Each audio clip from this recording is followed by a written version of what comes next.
Jadinya aku lebih banyak kerjanya di bagian cleaning service. Dan waktu itu tapi masih butuh uang. Tapi setidaknya dari kerja di hotel itu bisa jadi garansi visaku. Aku gak perlu yang 10.000 euro atau dulu 9.800 kan. Gak perlu yang 9.000 euro setahun.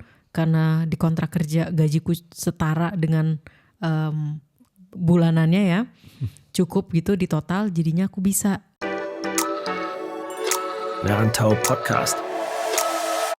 Hai teman-teman, selamat datang di Merantau Podcast di channelnya Fajar di Jerman.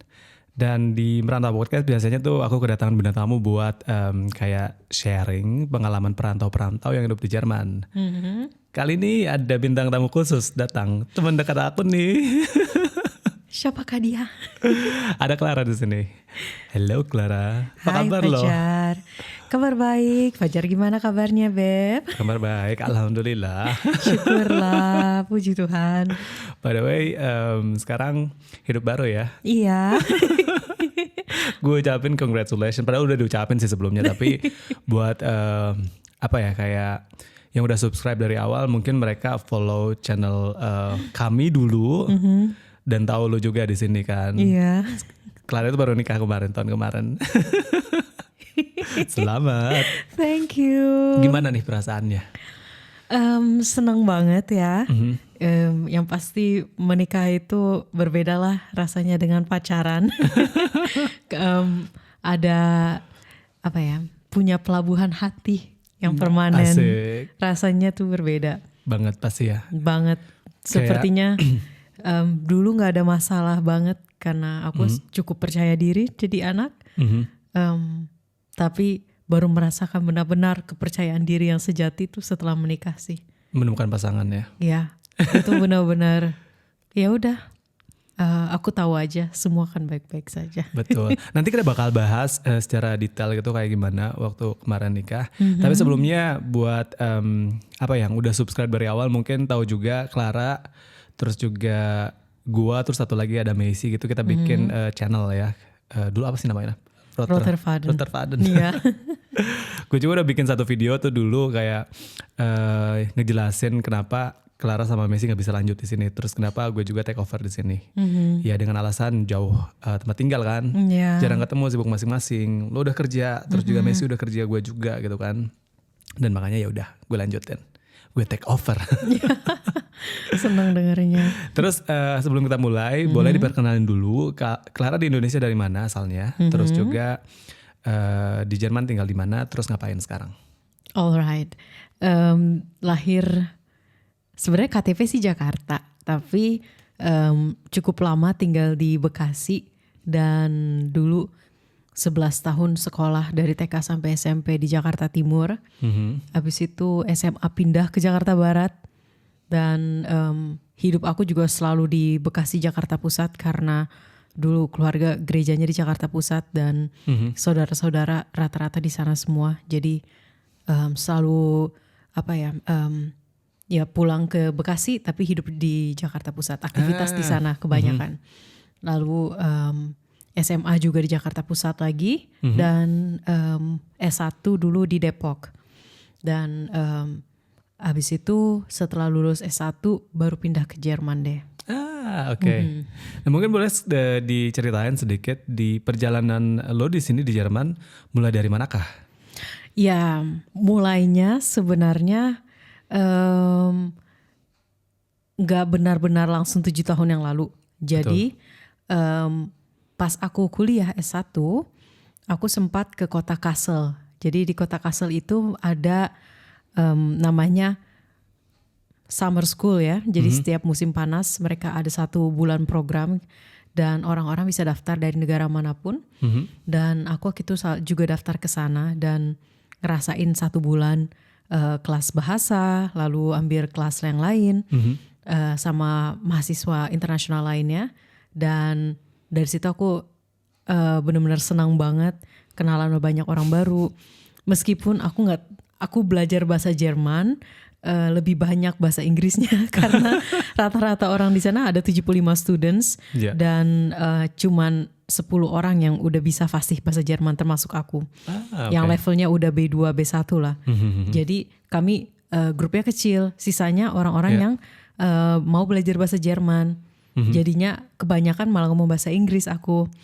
Tapi ya nggak apa-apa sih. Aku juga belum pernah yang intensif ngomong bahasa Inggris setiap hari, setiap jam di negara asing gitu. Jadi itu pertama kali yang kayaknya otakku capek banget. Tapi aku seneng banget. Waktu itu kayaknya tahun 2015 kalau nggak salah. Terus tahun 2016 aku ke Jerman lagi. Waktu itu dari gerejaku, jadi di Indonesia dan di Jerman ada namanya Partnerkirche atau kayak gereja-gereja yang disponsori sama gereja dari Jerman.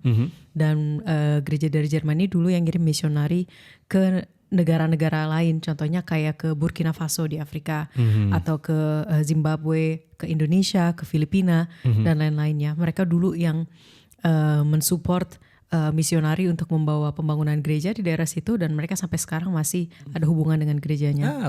Dan dulu mereka punya program undang musisi-musisi dari Indonesia, dari Burkina Faso, dan dari negara lain. Dan aku sama abangku dan band yang lain, kita ke sana dan sempat dia konser keliling situ. Seru banget. Di dua kota. Satu itu di Wetzlar, terus di Katzenfurt, sama ada di daerah deket-deket Gießen situlah, deket Frankfurt. Jadi sempat konser di situ. Habis itu kami jalan-jalan sendiri. Aku ke Praha, ke Hamburg, terus ke Kassel lagi ngunjungin host family aku. Terus ngunjungin teman yang lain juga di Jerman. Habis itu aku balik lagi ke Indonesia dan setelah itu selesaiin skripsi. Selesaiin skripsi dan aku sambil waktu itu kan part time jadi guru bahasa Inggris di tempat tempat persiapan UN, ujian nasional dan lain di Jakarta gitu. Abis itu balik kerja dari ngajar itu tuh stuck di daerah apa sih itu namanya?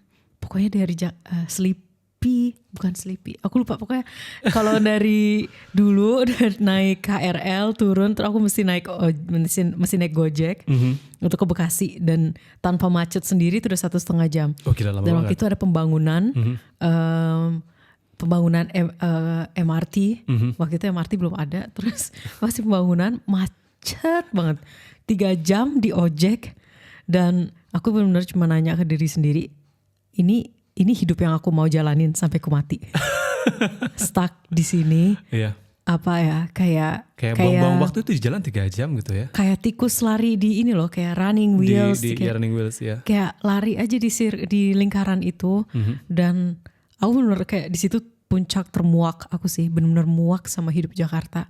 Kayak muak tuh katanya jahat ya, tapi muak banget. Aku benar-benar pengen muntah, physically kayak pengen muntah, gak kuat lagi. Karena abis itu ya udah sampai rumah aku cari research gitu gimana sih cara biar ke Jerman lagi. Betul. Aku lihat kalau mau kuliah repot banget caranya, mesti punya banyak uang, mesti tes bahasa dan lain-lain lagi. Aku baru aja selesai tesis, baru aja ngumpulin skripsi, dan itu udah yang gak nyadar ya dulu kalau itu burnout banget. Tapi dulu tuh stres itu kayak rambutku rontok dan lain-lain. Itu udah it wasn't good. Dan setelah itu ya udah cuman sempet nanya-nanya. Ada juga dulu program dari Gereja Dunia, mereka kayak nyari volunteer. Tapi dan mereka mau juga rekomendasi aku karena kan aku udah sering aktif di bidang pelayanan dan di sini. Tapi timingnya nggak pas. Gak tahu, kayaknya emang bukan itulah jalan Tuhan sepertinya. Benar. Terus aku akhirnya ketemu au pair dan cari-cari info sana sini. Ya udah aku daftar aja di aupairworld.com dan ketemu 2 keluarga. Yang satu dari Jena, yang satu dari Fürth. Yang di Jena itu udah mau banget dan mereka punya hotel juga. Jadi kayak dan pertama kali mereka akan punya au pair. Kalau aku datang, aku bakal jadi au pair pertama kali di sana gitu ya. Dan dari Fürth mereka udah punya banyak au pair Indonesia sebelumnya. Jadi mereka udah terbiasa dengan orang Indonesia dan pas ngobrol lagi, papa mamaku sepertinya feelingnya mending sama keluarga yang di Fürth aja. Nah makanya mutusin. Jadi Iya. pertama kali datang bukan pertama kali datang. Dan setelah itu buat ke Jerman lagi ikutan program au pair. Iya. Dan Terus di Fürth ya. langsung aja kayak itu benar-benar modal nekat kayaknya. Aku nggak terlalu banyak info, dulu juga di internet belum banyak informasi kan. Tapi kan lu sendiri waktu dulu udah ada basic bahasa bagus juga kan. Kuliahnya jurusan Sastra Jerman. Sastra pantesan. Di mana itu kuliahnya? Itu di UI dulu. Iya. Iya, tapi ya tetap aja beda sih karena kan dulu kalau di kampus kita belajar grammar tapi kita nggak belajar kultur. Benar. Kita nggak ada konteks yang bisa dilihat di atas kertas. Betul. Yang mungkin dalam realita itu tidak ada. Dan aku juga dulu belajar dari dosen-dosen yang mereka didikan Jerman tapi bukan generasi yang sekarang. Iya.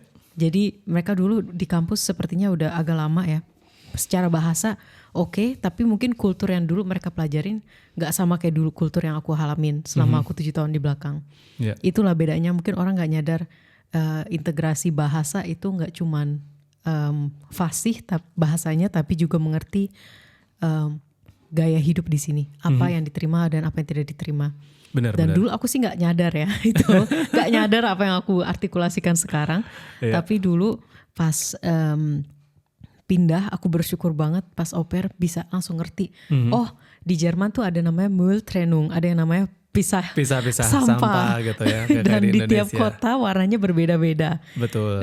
Gak cuma itu doang, juga kalau di Indonesia mungkin kalau di satu meja makan itu tuh normal misalnya sambil lihat handphone atau sambil foto aja tanpa Betul. minta izin. Betul. Mungkin sekarang udah lebih beda ya karena melek digital juga udah sampai di Indonesia. Betul, gitu. iya. Tapi kalau di sini Jerman tuh cukup sekretif. Jadi cukup apa-apa mereka sangat perlu data proteksi. Iya. Jadi kita nggak bisa asal sembarangan foto, sembarangan upload. Dan ada banyak hal-hal lainnya sih yang aku discover juga selama tinggal dan itu belajar dari au pair. Betul. Dan selain itu hal apa sih yang pertama kali waktu ikutan au pair ya yang bikin Clara shock gitu ya sama budaya di sini? Yang bikin shock ya. Betul. Aku sih cukup bukan shock mungkin kayak kagum ya ngelihat bagaimana hidup rumah tangga di keluarga aku. I mean ini bukan kasus nggak semua keluarga au pair dan semua keluarga Jerman seperti itu. Tapi berhubung aku di daerah Bavaria, stereotipnya adalah cukup tradisional kan. Iya benar. Dan kalau di Indonesia kita juga bisa bilang kita masyarakat tradisional cukup konservatif. Jadi ada pembagian inilah peran ibu, inilah peran bapak. Betul. Dan kadang dari situ muncul ketidaknyamanan lah ya, dinamik yang tidak nyaman. Karena yang satu merasa dibebankan lebih, yang satu kurang berkontribusi Betul atau lain-lain lah ya. Yeah. Tapi aku ngelihat di keluargaku, keluarga au pairku ya, host familyku, mereka kerja bareng-bareng. Jadi di perusahaan, mereka punya perusahaan bareng, bapaknya kepalanya, ibunya juga bekerja di sana mendukung. Perusahaan apa kalau boleh tahu? Mereka punya perusahaan properti gitu sih, real estate. Oke. Dan kantornya ada di atas rumahnya. Dan mereka terbuka dengan anak-anaknya, tapi juga disiplin. Yeah. Mereka kaya raya dan membiarkan anaknya memilih misalnya mau sepatu apa, mau Yeezy atau yang lain dikasih, tapi bukan berarti tanpa disiplin. Dan ibunya biasanya bertanggung jawab untuk di dapur. Dan aku ngebantuin ibunya.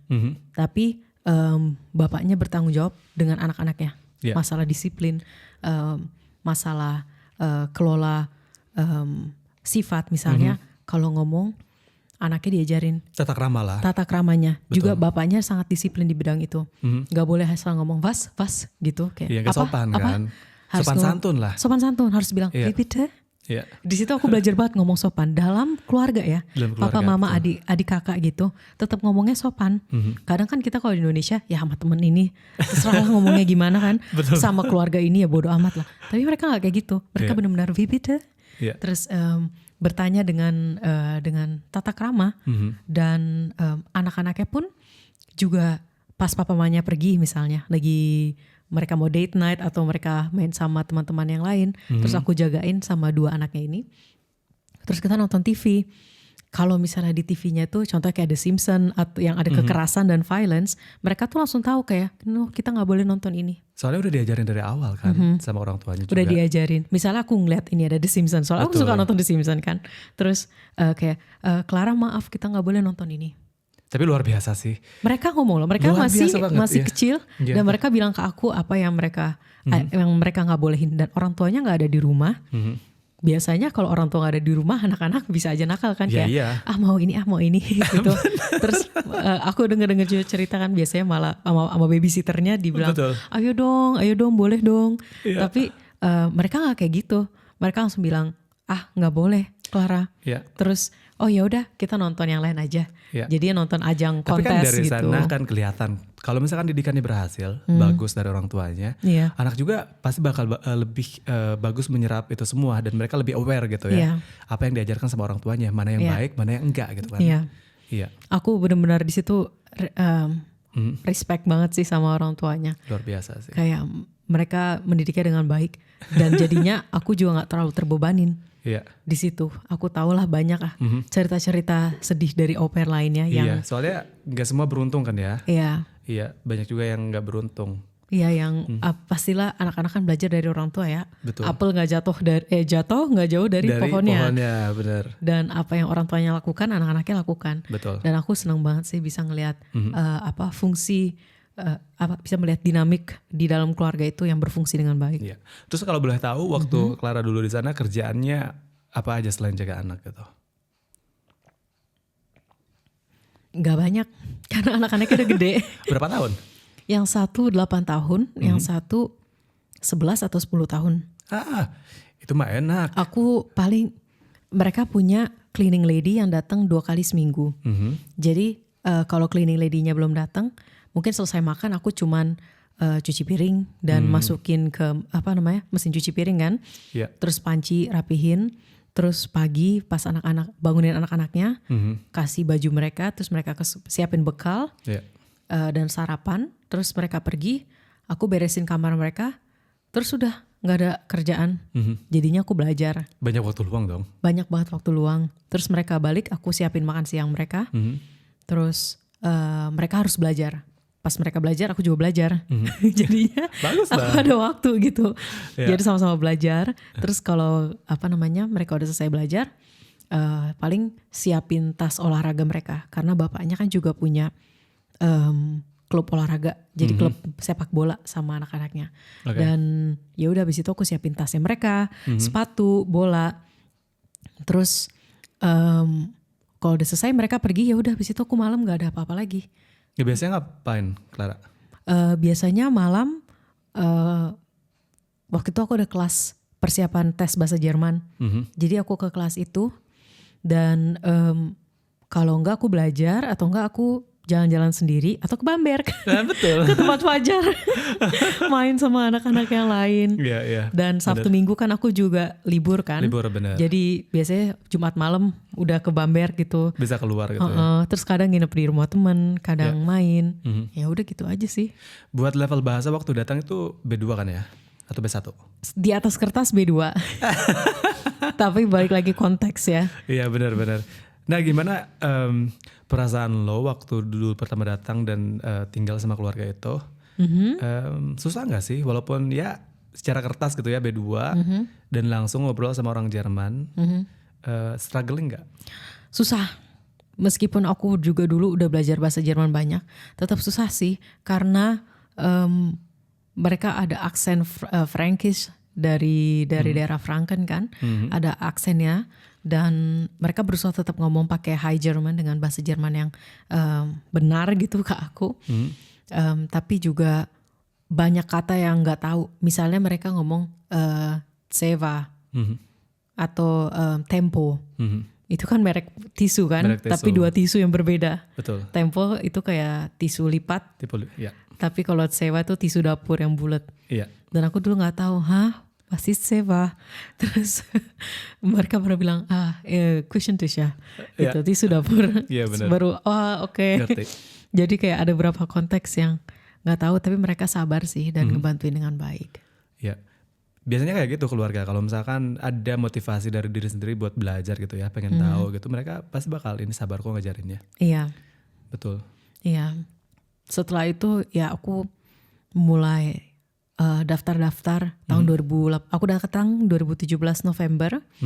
2018 tengah tahun tuh aku udah persiapan kuliah. Jadi udah kirim aplikasi ke banyak universitas deh.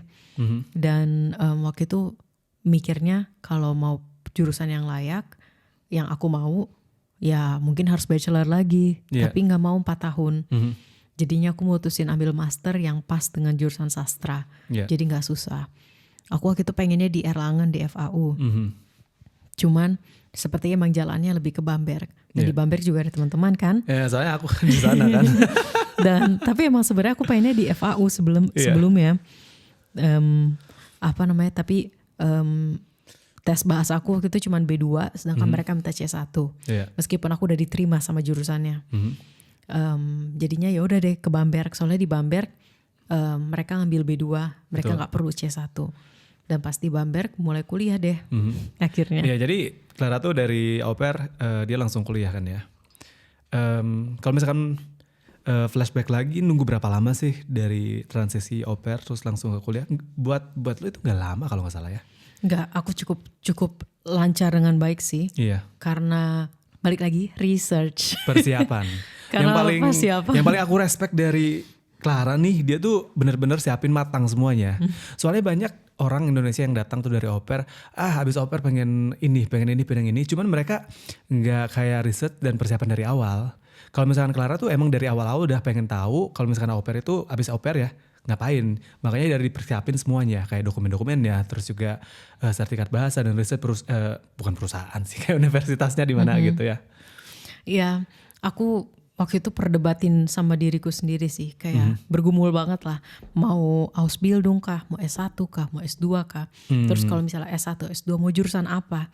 Dan kalkulasi juga harganya. Betul. Dan untungnya waktu itu kan nanya-nanya ke Fajar, nanya juga ke teman mahasiswa lainnya.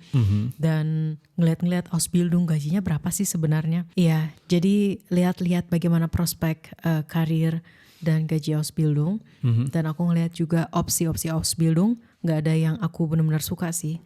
Aku mikir kayak kalau aku udah datang ke sini jauh-jauh, sebaiknya aku ngelakuin apa yang aku suka. Yang pas dengan bakat dan minat aku. Bener. Jadinya aku mutusin untuk kuliah. Dan waktu itu dapat 4 surat terima dari 4 universitas yang berbeda. Cuman ujung-ujungnya akhirnya memilih ke Bamberg bareng sama Fajar. Yes, benar. Iya, dan di sana aku ambil master jurusan literatur dan media. Iya. Dan di Bamberg juga di situ bisa dapat tempat tinggal, harga lebih murah. Karena kalau di Erlangen cukup mahal ya. Betul. Dan pas di Bamberg, puji Tuhan waktu itu mama papa masih bisa ngasih sedikit meskipun nggak terlalu banyak, tapi cukup untuk buat aku beli lemari, buat beli kasur, point kali ya. Dan keperluan lah awal pas pindah ke apartemen baru. Apartemennya by the way dari Tovan. Terima kasih Bapak Tovan, karena pas waktu itu dia tinggal di shared apartment atau WG namanya. Dan dia pindah ke KJRI ke Frankfurt, dapat kerja, jadinya aku bisa dapat kamarnya dia.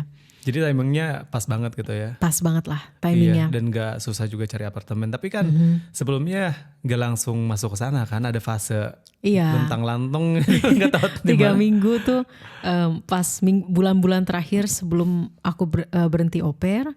Kontraknya sebenarnya kan 12 bulan, tapi aku berhenti 10 bulan jadinya. Iya, di soalnya bulan masuk kuliah kan ya. Iya, karena dapat surat keterima. Tapi di 2 bulan terakhir aku sebelum mulai, nyari-nyari tempat tinggal tuh susah banget. Bener. Dan akhirnya bulan Oktober karena kuliah udah mulai, ya udah aku berhenti. Jadinya aku pindah dulu sementara dan numpang di kamarnya Akang Karisma teman kita dulu. Bener. Dan si Akang waktu itu juga lagi pergi, jadinya aku bisa deh nempatin kamarnya dia. Dan pas dia balik, pas juga Tovan pindah, jadinya aku dapat transisi lah 3 minggu itu. Dan langsung dapat apartemen sendiri. Bener. Dan ya cari-cari lemari di toko loak dan lain-lain lah. Tapi itu Syukur. bagus banget sih kalau kayak beli-beli barang-barang bekas, soalnya kan emang duitnya nggak cukup gitu ya barang baru, dan biasanya barang-barang bekas itu pada murah gitu kan, dan Iya. masih bagus. Iya. Iya. Tapi ya itu bersyukur banget waktu itu pas semuanya. Dan gak lama mulai kerja deh. Nah, Gak punya uang kan. bener. Sekarang Terus- ini topik yang menarik nih yang pengen aku tanyain. Jadi kan fase dari au pair ke kuliah itu apa ya, kayak aktivitasnya, terus juga apa yang dilakuin itu beda-beda kan. Dan ketika kuliah juga waktu yang Clara punya juga nggak jadi banyak yang free-nya. Nah gimana nih, kayak perbedaannya jauh nggak sih? Terus juga gimana struggle-nya gitu pas awal-awal gitu. Iya. Masuk ke fase yang baru gitu, perkuliahan, terus juga cari kerja sambilan dan lain-lain. Ya pastinya dulu agak shock ya karena di Jerman nggak ada yang kontrol kayak di Indonesia. Benar. Kalau di Indonesia kan semua sampai kuliah masih seperti sekolah, diatur sama kampus. Benar. Jadi nggak ada kebebasan otonom, nggak ada, kita semua tuh nggak bisa menentukan seberapa sering kita mau masuk. Benar, Ada benar. absensi maksimal 6 kali bisa skip kelas. Tapi kalau di Jerman mau nggak datang tiap hari juga nggak masalah, yang penting lulus tes. Betul. Dan di jurusanku itu justru lebih fleksibel lagi karena kita nggak ada ujian standar yang tertulis di kelas, kita hanya ada paper. Jadinya aku di awal tuh struggle dengan itu. Aku kira kalau kita datang kelas doang tapi nggak ambil tes langsung masih dapat 2 SKS. Ternyata kalau mau dapat SKS harus kirim paper. Iya. Dan aku waktu itu skip banget 1 semester. Aku dan temanku orang Yunani, kita sama-sama gak ngerti. Oh Dan God. sama satu orang Taiwan juga, kita bertiga. Iya. Terus kita kayak, oh gue gak ambil tes, lo ambil tes gak? Enggak. Ujung-ujungnya kita gak dapet SKS sama sekali. Oh God. Tapi kan semester selanjutnya bisa kan kayak bikin Iya. paper, cuma numpuk aja gitu. Iya. Terus tapi ya kan di jurusanku tuh gak ada yang 4 tahun atau 2 tahun harus lulus. Jadi boleh disarankan 2 tahun. Tapi Iya. profesorku bilang kalau kalian Butuh waktu banyak. butuh waktu dan mau sampai 10 tahun kuliah dia gak masalah. Selama gak ada masalah dengan visa. Dia Unlimited. bilang gitu. Lebih ini sih, lebih fleksibel Fleksibel. dibanding jurusan yang lain. Iya dia fleksibel banget. Dan aku juga dulu mikir ya, aku pengen meniti karir di Jerman. Dan aku tahu gak gampang kalau langsung dapat kalau melamar dan langsung dapat kerja. Kalau aku nggak punya pengalaman kerja sebelumnya. Bener. Dan di Indonesia ya pernah kerja juga, tapi kan nggak yang kerja kantoran kan. Bener. Jadinya aku mikir ya udahlah aku mau cari kerja kantoran gitu biar bisa ngelamar working student position. Iya. Dan sebelum ke sana aku di restoran, terus di hotel, jadi tukang bersih-bersih. Jadi aku tahu banget nih kayak struggling Clara pas awal-awal kayak kerja capek banget. Terus kerja sana sini juga kan ya. Dan sempat kayak burnout juga dari sana kan. Mungkin Iya. bisa di-sharing ceritanya kayak gimana tuh dulu. Dulu pas kerja pertama kali nggak punya uang, habis pindah jadinya di hotel. Pertama kerja di posisinya sebagai resepsionis dan cleaning service. Pas hari pertama onboarding di resepsionis itu tuh berat banget rasanya karena aku harus operasi banyak komputer dengan apps-nya, Iya. dengan app pembayaran, dengan booking. Terus aku waktu itu bahasa Jerman terbatas, stres banget. Tapi kayak pas cleaning service lebih relax karena aku nggak perlu mikir, cuma perlu bersihin aja. Jadinya aku lebih banyak kerjanya di bagian cleaning service. Ya, oke. Dan waktu itu tapi masih butuh uang. Tapi setidaknya dari kerja di hotel itu bisa jadi garansi visaku. Aku nggak perlu yang 10.000 euro atau dulu 9.800 kan. Iya. Nggak perlu yang 9.000 euro setahun. Karena di kontrak kerja gajiku setara dengan bulanannya ya. Cukup gitu di total jadinya aku bisa lamar kerja. Tapi kan aku gaji di hotel dapetnya akhir bulan kan. Betul. Di tengah-tengah aku nggak ada uang pas awal itu uangnya mepet, ya udah jadinya aku kerja juga di restoran. Iya. Tempat Fajar kerja dulu, restoran Yunani. Dan itu kayaknya stress level aku dari skripsi terus pindah ke Jerman, terus pindah lagi sebagai student, cari rumah dan lain-lain itu belum berkurang. Jadi dia makin numpuk. Aku tuh sampai lupa banyak hal, rambut rontok, nggak sempet ngapa-ngapain. Kuliah kan waktu itu major sama minor jurusannya kan. Jadi Iya. literatur media dan komunikasi. Betul. Habis itu kerja di 2 tempat. Oh god, iya. Kerja di hotel 8.30 sampai jam 3.30 sore. Tapi seringnya sampai jam 4.30 sore. Terus langsung pulang. Aku mandi, istirahat, nggak ngapa-ngapain. Habis itu pergi lagi ke restoran kerja. Waktu itu benar-benar kerja keras banget di restoran, ngafalin menunya. Betul. Sampai aku gambar ini loh menu. Menu ini tuh kelihatannya kayak gini. Gyros sama nasi tuh kelihatannya gini. Sama kentang tuh kelihatannya begini. Harganya segini. Terus gimana cara ngambil pesanan yang sopan. Iya. Dulu tuh seneng banget. Untung di pas au pair diajarin gimana cara ngomong yang sopan. Jadinya tuh kebawa di restoran. Dan aku selalu ngamatin gimana kolega aku yang lain. Kalau mereka nanya butuh pesanan apa. Situ aku belajar banget sih. Dan ya namanya juga masih 22 tahun ya. Benar, Nggak ngerti apa-apa. Terus abis itu gak lama, karena aku sering baik lupa hal, itu tuh lupa satu dokumen penting yang harus dikasih ke pemilik restoran. Ya, Dan aku itu ingat ya. Masalah banget, ujung-ujungnya aku dipecat.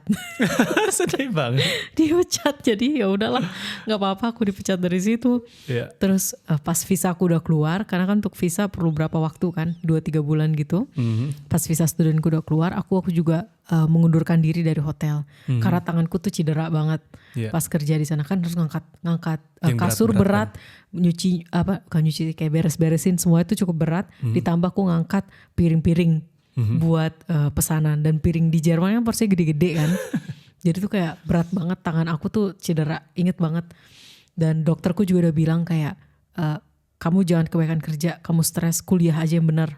Terus iya deh, iya. Meskipun sedih karena gimana mau bayar obat nanti, mau bayar yang lain-lain kan. Bayar apartemen, Bayar asuransi. apartemen, terus bayar makanan, minuman, gimana hidupku kalau nggak Pusing. kerja. Tapi ya udahlah, nggak perlu curhat ke dokter. Iya. Tapi itu Ikutin aja break lah. berapa lama tuh? Keluar dari hotel, terus juga fokus kuliah dulu sampai mulai lagi cari kerja yang lain. 1,5 bulan sih. Adalah waktu itu aku nggak keluar kamar lama karena benar-benar stres. Terus 1,5 bulan kemudian aku mulai kerja di Rosengarten sama Fajar di restoran lain. Kemana gue pergi, Clara ikut. Pokoknya di situ kerja, dan di situ nggak lama aku juga ketemu calon suami Max. Yes. Dan pas kerja di Rosengarten nggak harus ngambil menu sih, nggak perlu ngambil pesanan, tapi aku nganterin makanan. Jadi aku dulu tuh kayak pelayan kan, yang ngambil Iya. pesanan-pesanan, terus Clara Iya. yang bawa makanan dari dapur ke depan. Iya, dan yang ngangkatin jadi kayak runner atau loifer gitu. Iya. Kita kan yang ngangkat, bahkan papannya lebih gede lagi. Gede banget. Plus naik turun tangga, soalnya itu di daerah kastil Capek gitu sih, kan. capek banget. Apalagi Dan- panas kan. Iya, dan tuh di summer. Dan aku mikir, ya udahlah selama musim panas aku kerja di sini. Jadi bisa cukup bayar asuransi, bayar kereta, bayar semester, Semesteran rumah, gitu. dan Sebenarnya makan. oke gitu, semesteran gak mahal-mahal dibanding uni lain. Iya, dulu 90 euro kan. Iya. Terus udah sama kereta di daerah Di Bamberg. daerah Bamberg doang cuman. Kalau ya. mau ke Nürnberg dan Ke lain-lain Erlangen ya bayar mesti ekstra nambah. gitu. Benar, mesti nambah. Iya. Habis itu apartemen dulu juga 350. Jadi oke. Udah sama wifi. Dan sisanya perlu apa lagi? Paling kalau aku makan di luar atau asuransi Iya. 100 kalau nggak salah deh. Tapi atau itu bahkan lebih murah. cukup banget kan ya? Cukup banget. Waktu itu aku total kayaknya pemasukan 600 atau 650. Itu cukup banget ke cover kok. Iya. Dan